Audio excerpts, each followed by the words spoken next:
love Joan so much here, but before we talk about Joan, I want to talk about a fact that I read about you that I did not know, I had never heard before, but something that I also know how to do. You know how to milk a cow. I do. I'm actually quite good at it. Where did you learn how to do that? You know, I grew up around farms and things, but it was actually more of an adult activity for me. I had milked a cow as a young girl, but I had a friend who has a ranch in Idaho, and I grew up in Idaho, and she had some cows on the ranch, and the woman who watched over the ranch taught me that, you know, how to you got to roll. You got to roll it, your fingers. and also apparently if you put your head up to the udder instead of nudge, you get more milk because they think it's the baby. No kidding. Sweet, right? So you have to sort of. It's also quite warm. Yeah, it's very nice. Very nice. We actually had a milking competition here on our show. We were milking goats, not cows, but sort of the function is the same. The udders are the same, and I can't imagine why that was happening.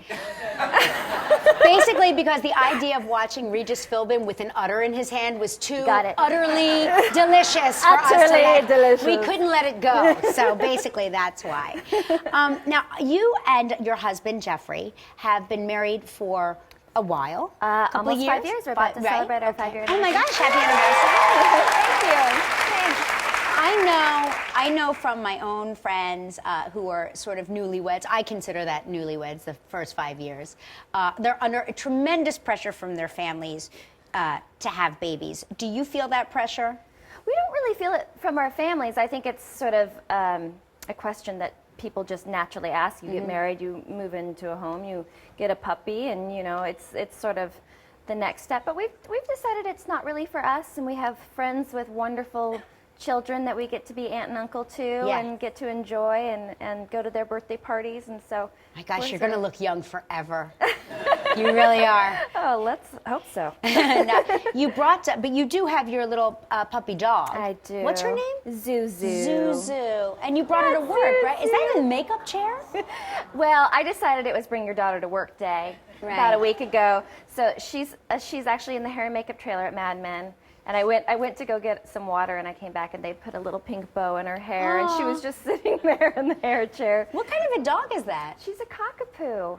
She doesn't really look like one, but she is. She's precious. She's almost 2.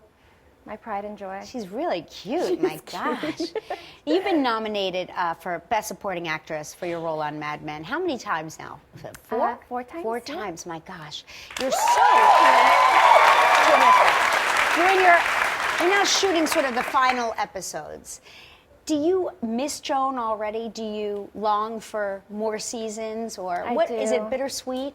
It is. I mean, it is a gift to be able to wrap it up in the way that we get to, and tell the story fully, and sort of leave with a bang. But I'm trying to prep myself for it, and you can't prep yourself for something that you've never experienced before. And we've been doing this for it'll be 9 years.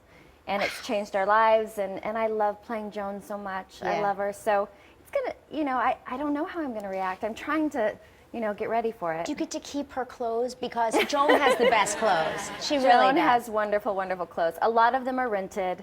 A lot of them have been created by our costume designer, Janie Bryant. And who's a genius. She is amazing. I think she's the reason people dress better now than they used to. Honestly, I believe that. She has had an extraordinary influence, and it's how meticulous she is, and her attention to detail. But when we started this show, people, fashion was pretty sloppy, and it was a mess. It was a mess. Hot mess. People, their pants were hanging off their hips, and their underwear showing, and all that. And the show came out, and people got inspired by it, men and women, and it's been kind of exciting to watch. Different designers have been inspired by the show. Yeah.